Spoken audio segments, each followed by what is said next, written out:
Dar continuidade, então, a essa série de mensagens que nós começamos na semana passada com o título Orações Perigosas. E a primeira oração perigosa que a gente... Agora eu vi que tem um pessoal aqui, agora dá para olhar também para esse lado aqui. Não vou ficar só olhando para cá. Mas a primeira oração perigosa que a gente conversou na semana passada é uma oração do rei Davi, oração geralmente bem conhecida, né, que é o sonda-me, ó Deus, né, conhece o meu coração, revela as minhas inquietações, mostra se há em mim alguma conduta que te ofende e dirige-me pelo caminho da justiça, né? Então nós ouvimos ali então a respeito do desafio que a gente tem de aprender a orar, esse pedido diante de Deus para Ele sondar o nosso coração, ou seja, trazer à tona quais são os reais sentimentos, né, que nós temos dentro do coração, as reais intenções, pedir que Deus possa mostrar o que tem nos inquietado, o que tem nos dado medo, o que tem nos deixado ansiosos. Pedir para que Deus também, através de pessoas, né, não somente através de pessoas, óbvio também, o próprio Espírito Santo pode nos revelar, mas Ele pode nos ajudar, através de pessoas, a entender se nós estamos pecando, através de algumas atitudes.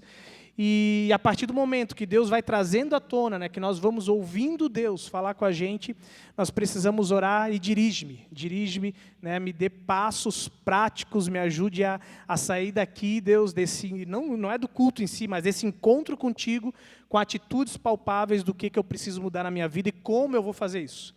Então essa foi a primeira oração perigosa, e hoje nós vamos para a segunda oração perigosa, que na verdade eu vinha pensando num outro tema e eu decidi mudar para esse domingo, para essa oração que em algum momento eu já tinha pensado e achei que ia ser importante ela no dia de hoje. Seja feita a tua vontade.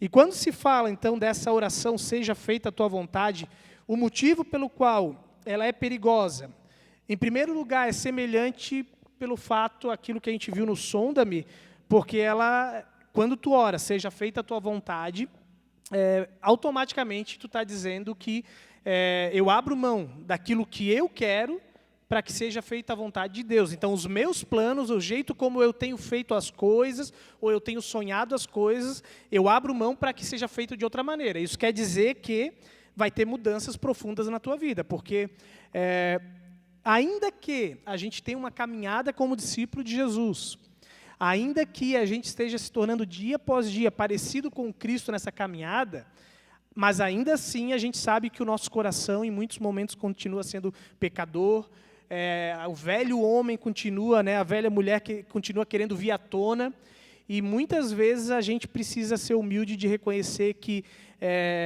se os nossos planos se concretizassem da maneira como a gente gostaria, eu creio que muitas das coisas que a gente vivencia ou iria vivenciar não seria tão bom assim.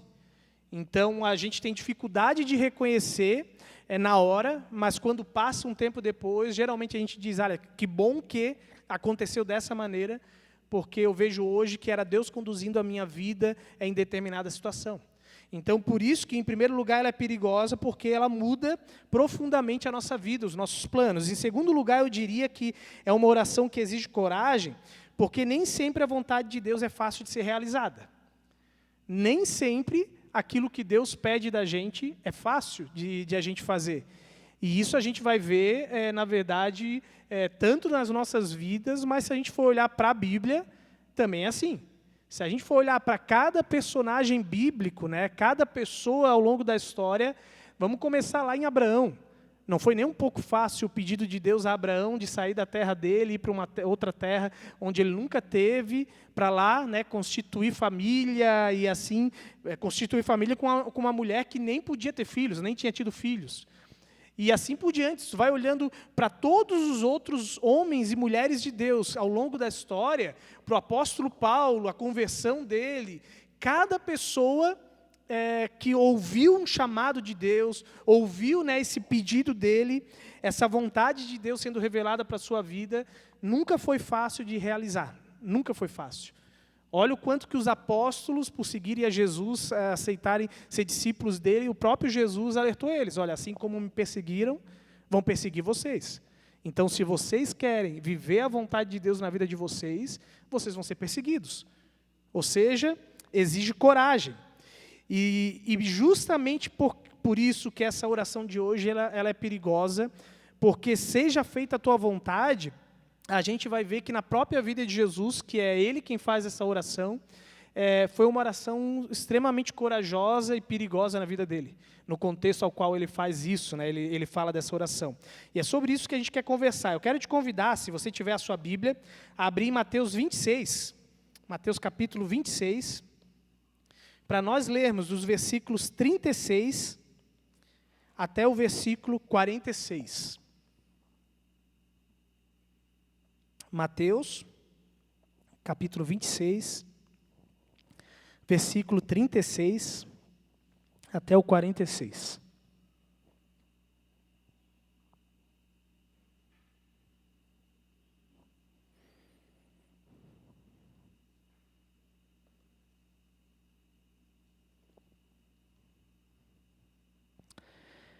Ali diz assim: em seguida, Jesus foi com eles, os discípulos, a um lugar chamado Getsêmani, e disse aos discípulos: sentem-se aqui enquanto eu vou ali orar.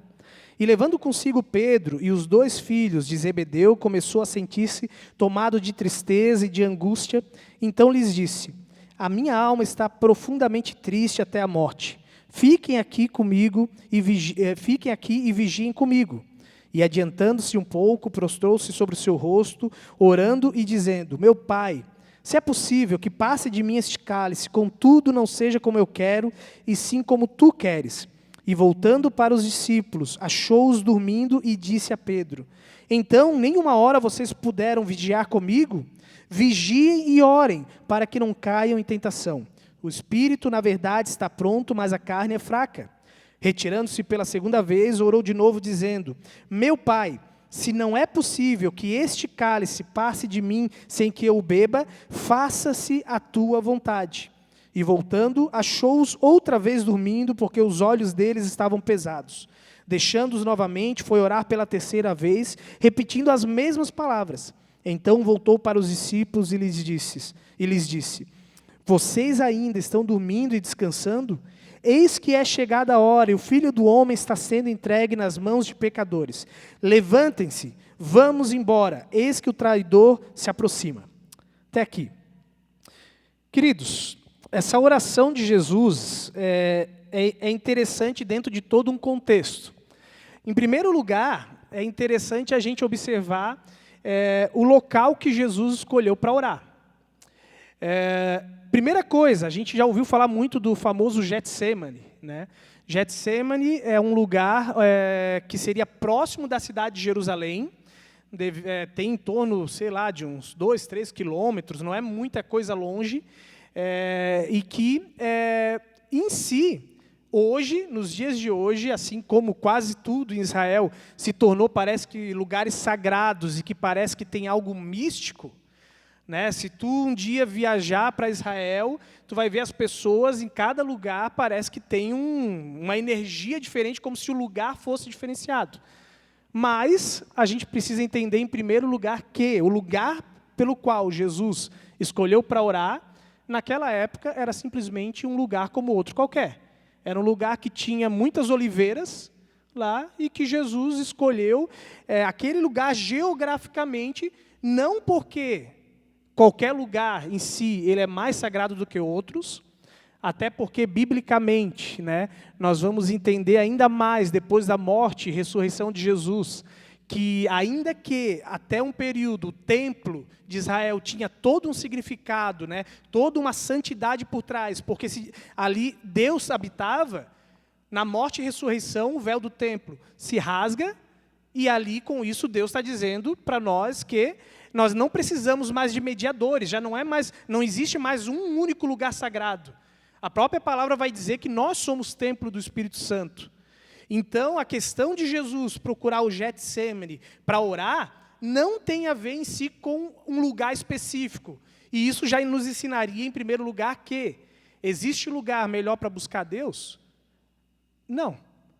Talvez a gente venha hoje para o culto esperando que esse espaço seja um lugar onde Deus pode estar muito mais presente, que eu vou ouvir a Deus de uma maneira muito melhor, e que se eu orar, Deus vai me responder de uma maneira melhor. Assim como os próprios judeus, até os dias de hoje, tem aquela coisa do Muro das Lamentações, de ir até aquele lugar para orar e clamar para que Deus restabeleça o templo, porque é um lugar sagrado.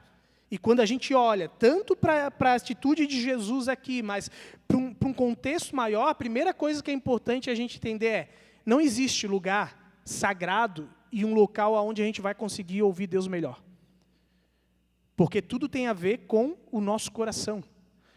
É óbvio que aquele lugar ao qual Jesus buscou propiciava ele ouvir a Deus melhor, mas não por causa em si de ser sagrado, como eu já falei, mas porque era um lugar retirado da cidade. Era um lugar mais silencioso, era um lugar onde ali Jesus não iria se dispersar com a correria, com o barulho da cidade. Como eu falei, o Getsêmani era um lugar fora de Jerusalém, um pouco mais distante, uns 2, 3 quilômetros, no meio de árvores ali, provavelmente os pássaros estavam ali junto. Então ali era um lugar com poucas pessoas, provavelmente quase ninguém estava naquele lugar, até porque é dito, né, que quando chegam os soldados para prender, estava só os discípulos ali, então era um lugar provavelmente que pouquíssimas pessoas iriam, talvez até por questão de segurança, porque naquela época, né, viver dentro das cidades, dentro dos muros, era proteção. A gente vê a parábola, né, do bom samaritano contando de um homem que percorria as estradas, ou seja, longe das cidades, tudo era mais perigoso. Então, por algum motivo, Jesus sai ali e eu acredito que dá para entender que era um lugar mais silencioso, mais tranquilo, onde ninguém iria atrapalhar ele, ninguém iria ficar interrompendo a oração dele, assim como a gente vê ao longo dos evangelhos, né, que por onde Jesus ia, o tempo todo pessoas, né, iam ao encontro dele. Muitas vezes, até quando ele tentava se retirar para ir para um lugar para descansar, as pessoas iam para lá. Então, Jesus buscou um lugar sossegado, aonde ele ia poder, com tempo, com calma, em silêncio, estar na presença de Deus. E isso aqui Jesus nos ensina a respeito de oração, e se a gente quer viver transformação através da oração, de que a gente precisa aprender a ter lugares adequados para orar. Não adianta a gente achar que a gente vai conseguir orar dentro de casa, com a TV ligada, com o celular perto da gente, com, de repente, o barulho da rua passando. A gente precisa buscar lugares adequados para ouvir Deus. Se a gente não se retirar do meio do barulho, a gente vai ter dificuldade. Se a gente não abandonar algumas coisas como o celular, como a televisão, mas hoje eu digo que o pior barulho é o celular, muito mais barulhento, não só no sentido de som, mas realmente de atenção nossa, porque mesmo que a gente leia a Bíblia no celular, daqui a pouco tu já se sente tentado a estar olhando o WhatsApp, Instagram, Facebook, assim por diante. Jesus nos ensina a encontrar um lugar adequado se a gente quer orar. Então, por que Jesus busca esse lugar? Porque era um lugar adequado, não porque era um lugar sagrado. Segunda coisa que a gente precisa entender aqui é, então, por que Jesus precisou buscar esse lugar? Por que Jesus, então, decidiu, nesse momento, ir orar? É óbvio que Jesus vivia uma vida rotineira de oração. Fazia parte, né, da caminhada dele, da própria tradição judaica, a questão dos períodos oficiais de oração. Já citei em outras pregações sobre isso, e você, se tem um pouco mais de caminhada, deve lembrar, por exemplo, Daniel é dito que ele orava 3 vezes ao dia. Então, o motivo pelo qual ele orava 3 dias é porque dentro da tradição judaica, eles tinham horários para orar. Então, isso fazia parte do ritual judaico, e Jesus também cumpria com esses rituais. Ia ao templo em dias específicos, no sábado, e ele orava 3 vezes ao dia. Mas não era somente 3 vezes ao dia. Jesus orava e buscava a Deus também de acordo com situações. E o que estava acontecendo na vida de Jesus aqui, a gente precisa entender 2 situações. Uma, ali tinha acontecido a revelação de um traidor. Quem era o traidor? Judas. Jesus estava ciente de que Judas iria trair ele. Então a gente pode achar que Jesus, como ser humano, não liga para as coisas, que ele não é afetado pelas situações, mas nós vamos ver que a primeira coisa, já vou dizer porquê, aonde nós vemos que Jesus era afetado, mas a primeira coisa, Jesus estava tendo que lidar com a situação de que alguém ia trair ele, Judas. Segunda coisa, a revelação de uma pessoa infiel que iria negar ele 3 vezes, Pedro. Jesus já havia alertado a Pedro que ele iria negar ele, e que ele dizia, não, eu não vou negar, mas ele, de alguma maneira, está dizendo, ó Pedro, é de certeza, tu acha que tu não vai fazer isso, que tu não vai se dobrar diante das coisas que vão acontecer, mas vai acontecer e tu vai perceber isso. E a gente tem que perceber o quanto que essas pessoas eram importantes para Jesus, o quanto que esse relacionamento ao longo de 3 anos foi profundo. E justamente por isso, quando a gente olha aqui nesse texto, nós vamos encontrar sendo expressos alguns sentimentos que, é claro, ali é dito no versículo 37, que Jesus tinha tristeza, que Jesus tinha um sentimento de angústia, que ele tinha um sentimento de solidão, que ele tinha um sentimento de morte. Ou a gente não percebeu isso? Eu estou profundamente triste, Jesus diz, eu estou angustiado. Quando Jesus vai lá buscar aqueles discípulos dele, para ver se eles estavam junto com ele, estavam tudo dormindo, solidão. Você pensa, você passando por um momento difícil, ao qual você também é outra situação, que Jesus vai buscar a oração, porque ele sabia que o que ele iria ter que passar, a morte na cruz, e não é somente morte por castigo de seres humanos, mas é o pecado dos seres humanos que ele ia levar, e que é muito mais pesado, e que a gente nem consegue imaginar como seres humanos o peso que era para ele carregar os nossos pecados, mas Jesus aqui vai lá buscar aquelas pessoas que caminhavam com ele, e ele estava se sentindo sozinho, estava dormindo. E aí ele diz, eu estou profundamente triste a ponto de querer morrer. De querer morrer. Queridos, por que saber dos sentimentos de Jesus e saber o que leva ele a buscar esse lugar, as situações que envolviam ele, né, e que ele estava sentindo, por que é importante isso? Em primeiro lugar, eu diria que é importante a gente saber, porque se a gente entende que Jesus tem sentimentos, a gente vai entender também que ele é assim como nós sentimos coisas e Jesus também sente coisas. Opa, chegou um visitante aqui. Era por isso que estava... Pode entrar aí, visitante.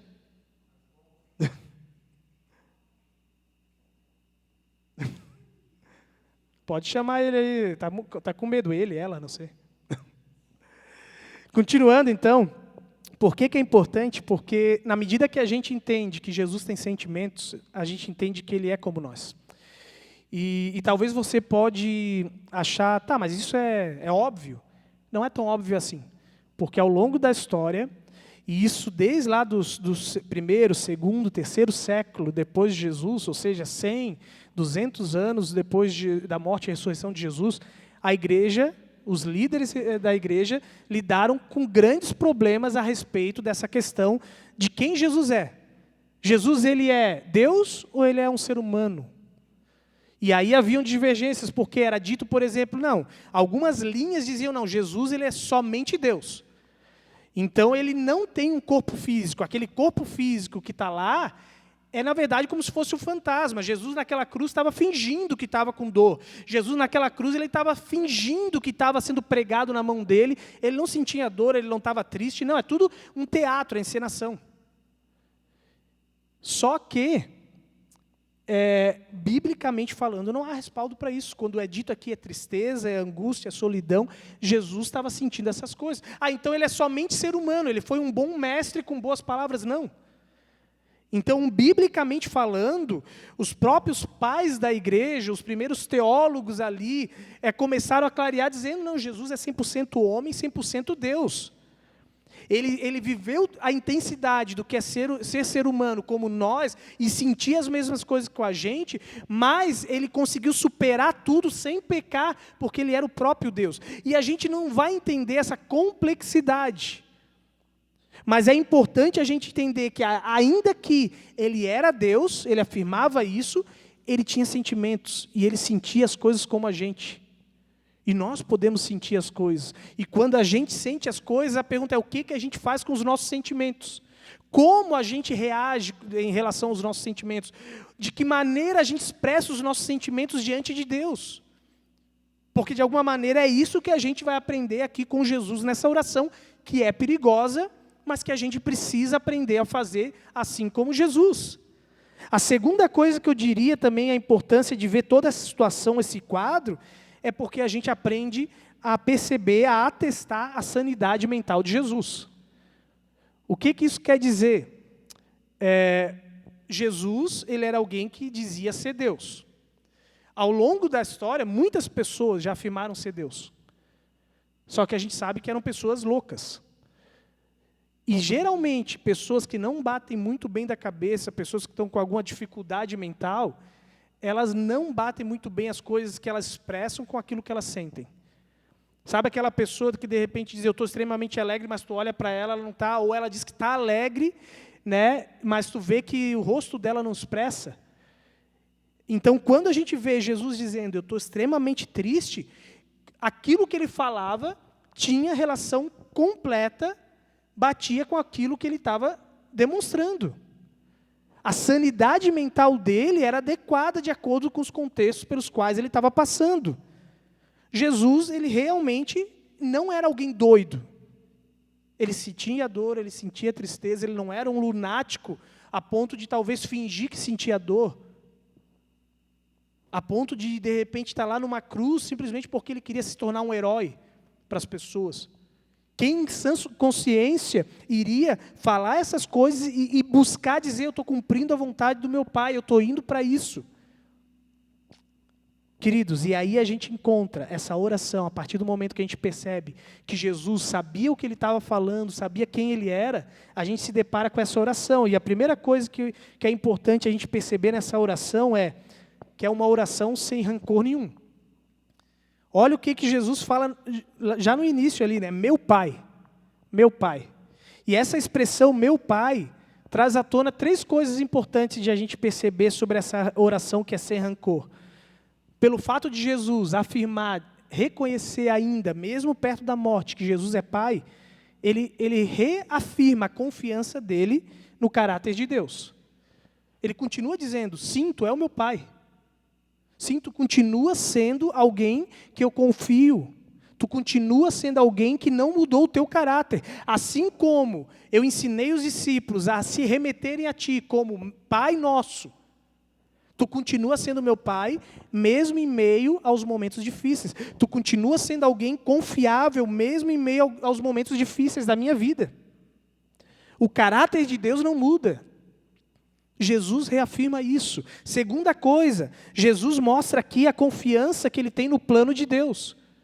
Porque na medida que ele continua se remetendo a Deus com carinho, chamando de paizinho, ele está reafirmando que aquele pai que deu uma missão para ele, continua sendo o mesmo pai que agora está direcionando o cumprimento daquela missão. Desde o início ele sabia para que ele veio na terra, e ele continuou dizendo, meu Pai, eu continuo dentro dessa missão, eu continuo tendo o mesmo relacionamento contigo de quando eu vim à terra. Não mudou aquilo que eu pensava a respeito da tua vontade para a minha vida. Eu continuo acreditando que os teus planos são os melhores para mim.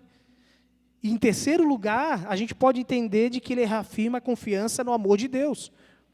Aquele mesmo Pai que lá no início ele ensina aos discípulos a orarem falando com Deus como Pai, foi o mesmo Pai que disse no batismo de Jesus, tu és o meu Filho amado, em quem eu tenho muita alegria. Então, quando ele reafirma que Deus é o Pai dele, ele continua reafirmando que ele sabe que Deus ama ele, mesmo em meio a um momento difícil. A oração de Jesus é uma oração sem rancor nenhum. Quando ele começa a expressar os sentimentos dele, quando ele começa a expressar, a falar com Deus, ele já começa dizendo, meu Pai, não mudou nada. Deus, o nosso relacionamento não mudou em nada, mas eu preciso colocar o meu coração diante de Ti. E aqui é interessante porque, em segundo lugar, essa oração de Jesus é uma oração extremamente humilde. Porque ele diz, se for possível, afasta de mim esse cálice. Se for possível, afasta de mim esse cálice. Queridos, quando a gente olha para essa oração... Opa, desculpa, eu pulei errado, né? Eu falei humilde, mas na verdade é uma oração ousada. Desculpa, eu li errado aqui no meu script aqui. Uma oração ousada. Se for possível, afasta de mim esse cálice. Uma oração que, na verdade... não sei se você percebe, mas Jesus ele vai contra todo senso de fatalismo. O que é fatalismo? É aquelas pessoas que pensam que diante de uma situação ruim não tem solução. O pior vai acontecer. Quando acontece algo ruim na minha vida, eu já espero que a coisa vai ser muito pior, que não tem como reverter, que é isso. Não tem volta. Então a primeira coisa aqui dessa oração de Jesus, quando ele diz, se for possível, afasta de mim esse cálice, vem à tona o fato de que ele diz, olha, Senhor, eu sei que é possível. E há alguns autores que vêm dizer que uma tradução melhor para esse trecho que diz, se for possível, seria, na verdade, deixa eu só achar aqui, já que o Senhor pode todas as coisas, afasta de mim esse cálice. Que uma tradução que corresponderia melhor ao que Jesus está querendo dizer aqui no original, não seria se for possível. Já que tu podes todas as coisas, afasta de mim esse cálice. E por isso que aqui é interessante olhar essa ousadia de Jesus diante dessa oração dele, porque ele poderia simplesmente começar orando dizendo, Senhor, eu sei que não tem solução, eu sei que não tem como dialogar contigo, eu sei que não tem nem como discutir o assunto da tua vontade.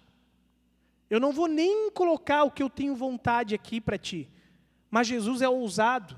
E é ousado porque, mesmo sabendo para que ele foi chamado, mesmo sabendo a missão que Deus deu para ele, ele vem e diz, Pai, eu preciso pedir um negócio para ti. Porque eu sei que é uma alternativa, eu sei que é uma possibilidade.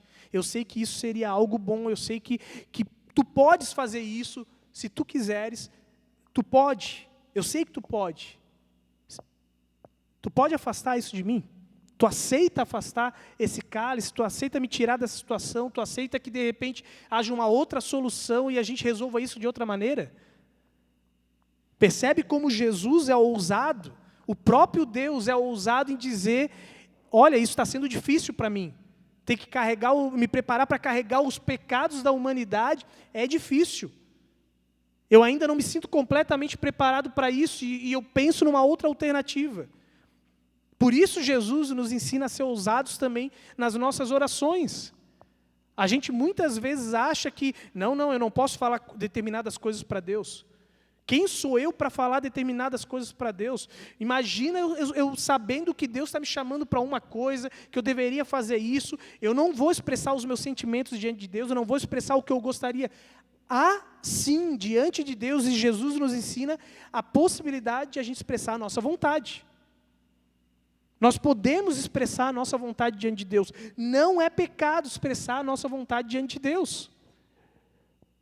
Não é pecado a gente expressar os nossos sentimentos. E como eu tenho citado, de olhar para a Bíblia como um todo, você vai ver isso nos Salmos.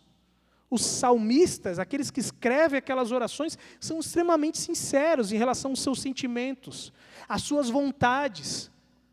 Há textos na Bíblia dizendo de pessoas dizendo, é melhor pegar a cabeça de uma pessoa e esmagar contra a pedra.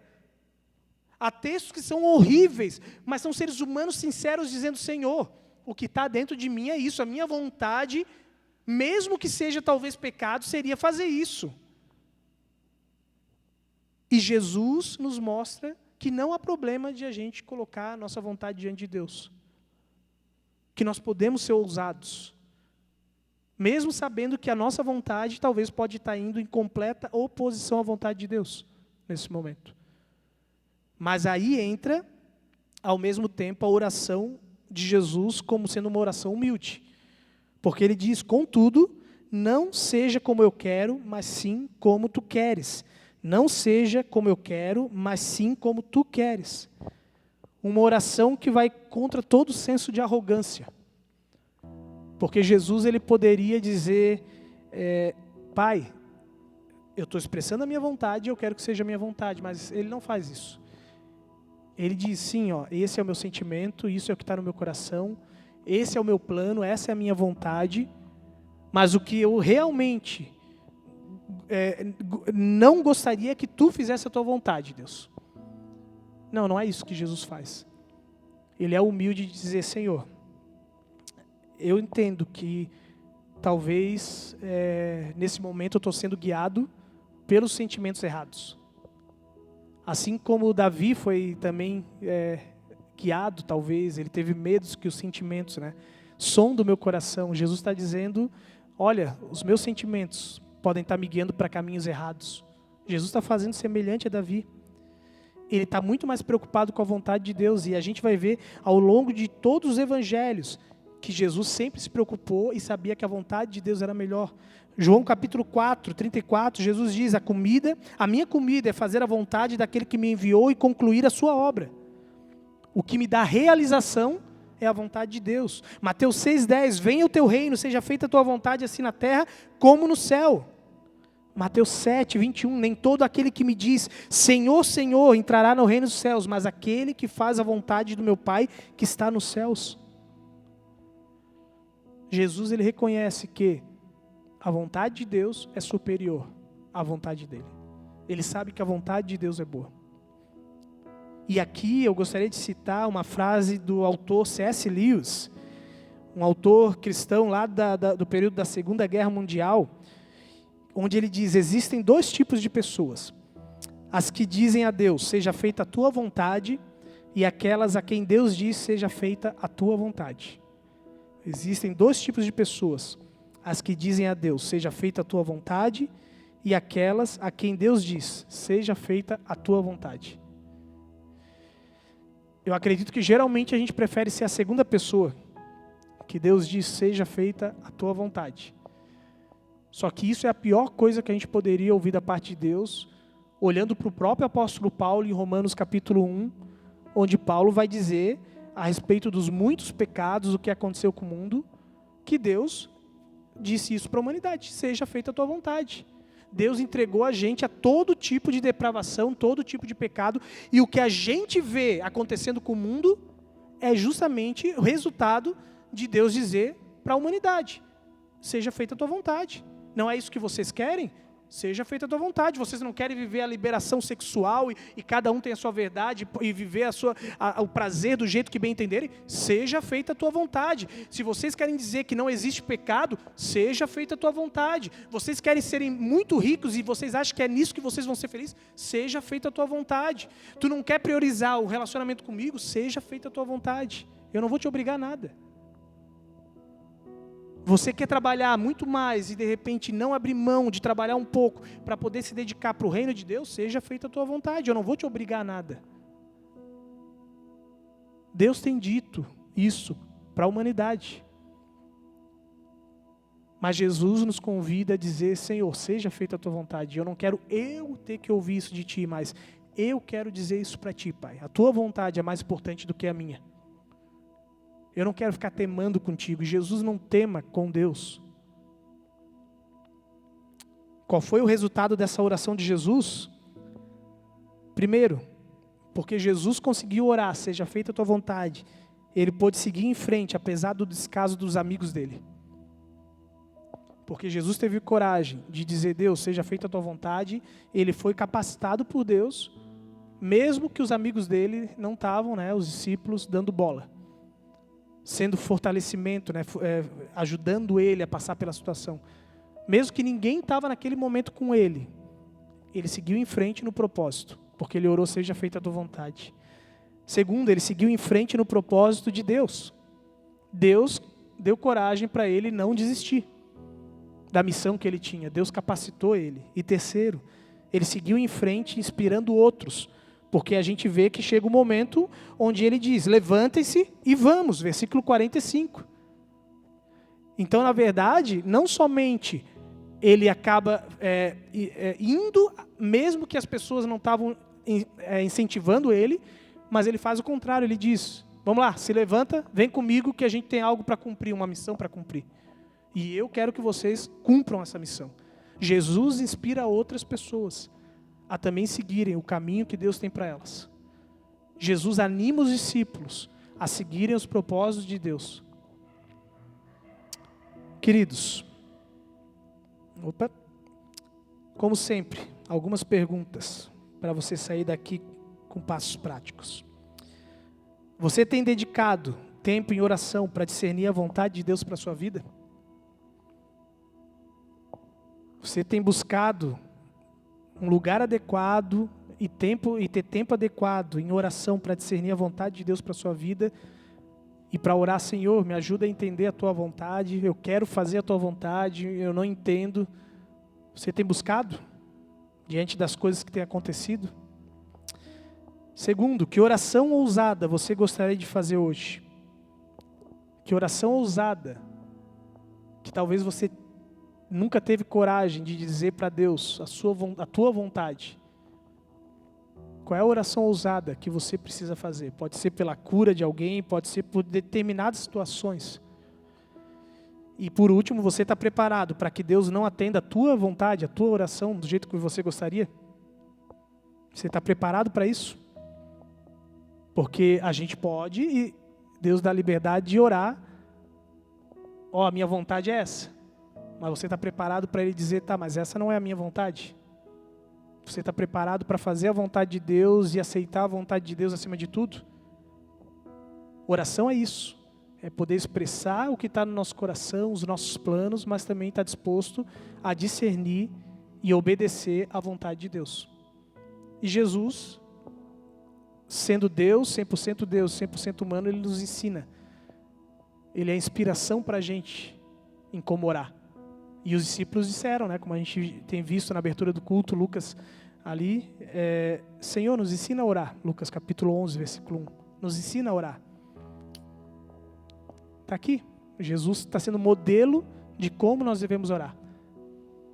Nós podemos ser sinceros, podemos ser ousados, mas temos que estar dispostos também a ouvir aquilo que não nos agrada para fazer a vontade de Deus. Baixe tua cabeça. Vamos orar? Pai amado, nós te agradecemos, Deus, por esse tempo onde somos ensinados por Ti a orar. Obrigado, Jesus, porque Tu foi um modelo vivo de alguém que vivia na presença de Deus, que sabia como buscar a presença de Deus em locais adequados para isso, que contribuem, Senhor, para a gente ouvir a Tua voz. Senhor Deus, hoje aqui conforme nós preparamos o nosso coração, esse lugar pode ser o lugar que Tu queres falar com a gente e estavas falando. E eu te peço, Senhor, que essa palavra tenha chegado ao coração de cada pessoa aqui. E Deus, eu te peço que tudo aquilo que há nos nossos corações, os nossos sonhos, vontades, planos, que talvez a gente tenha tido medo de expressar para Ti, que cada pessoa aqui tenha essa coragem de fazer isso hoje.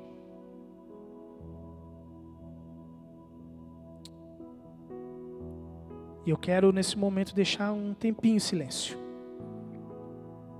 para que cada pessoa, Deus, Tu ouça a oração de cada pessoa, também daquilo que cada pessoa quer expressar, das suas vontades, seus sonhos, planos, Pai. Que a gente possa ter esse minutinho de silêncio, orando, botando diante de Deus os nossos planos e sonhos.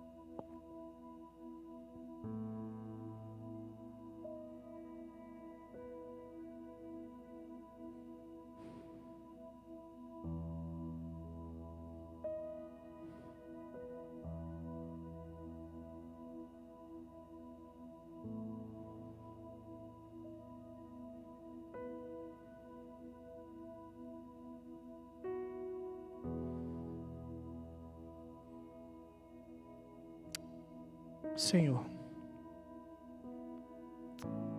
Tu ouves o nosso coração, Tu ouves o que nós expressamos diante de Ti. Mas, Senhor, nós queremos orar essa oração perigosa, Deus. Porque é perigosa porque pedir, Senhor, que a Tua vontade seja feita, muitas vezes vai mexer profundamente com o nosso jeito de viver, com as coisas que a gente tem feito. Mas ainda assim, Senhor, nos dê a coragem. Nós queremos orar isso pedindo, Deus. Se não é possível, Pai, que Tu afaste esse cálice, Deus, essas dificuldades que a gente tem enfrentado, mudar a realidade que a gente tem vivido. Seja feita a Tua vontade, Senhor. Faça a Tua vontade, porque nós sabemos que a Tua vontade é melhor sempre, Deus. Se a nossa vontade não é feita, não foi feita, Deus, até aqui, nós confiamos, Deus, na Tua vontade, nos Teus planos, Deus, que Tu tens para nossas vidas, para o mundo, Deus, como um todo. Seja feita a Tua vontade, Senhor.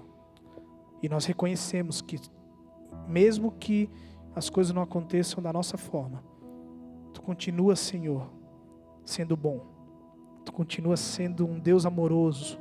Tu continua tendo planos bons, ainda que aos nossos olhos não pareçam bons, Pai. Tu és Deus. Tu tens controle sobre tudo, Senhor. E entregamos a nossa vida a Ti,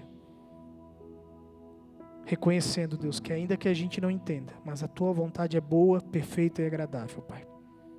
Seja feita a Tua vontade nas nossas vidas, Pai. Em nome de Jesus. Amém. Amém. Quero chamar o grupo de louvor para vir à frente. E ao longo dessa próxima música, nós queremos também levantar nossas ofertas. Na medida que a gente ouve Deus falando com a gente, a palavra de Deus também deve nos inspirar a entregar a nossa vida para Ele. E a entrega é completa. É com o nosso tempo, com o nosso talento, com nossos dons e também com os bens que a gente tem, com o tesouro que Deus dá para a gente administrar. Então, por gratidão ao amor de Deus, por gratidão àquilo que Ele fez por nós, a gente é chamado também a ofertar. A oferta hoje é a nível sinodal. O sínodo, então, é a junção, né, das nossas comunidades a nível aqui de uma região do Rio Grande do Sul. Então, todo o trabalho que é feito pelo sínodo, toda a estrutura é sustentada através também dessas ofertas, né? Então, que a gente possa ofertar com alegria, e isso nos ajuda a lembrar que nós não somos uma comunidade somente local, nós fazemos parte de um corpo muito maior, né? A gente às vezes se sente tentado a contribuir só localmente, mas o reino de Deus não se resume à nossa comunidade, é um reino muito maior.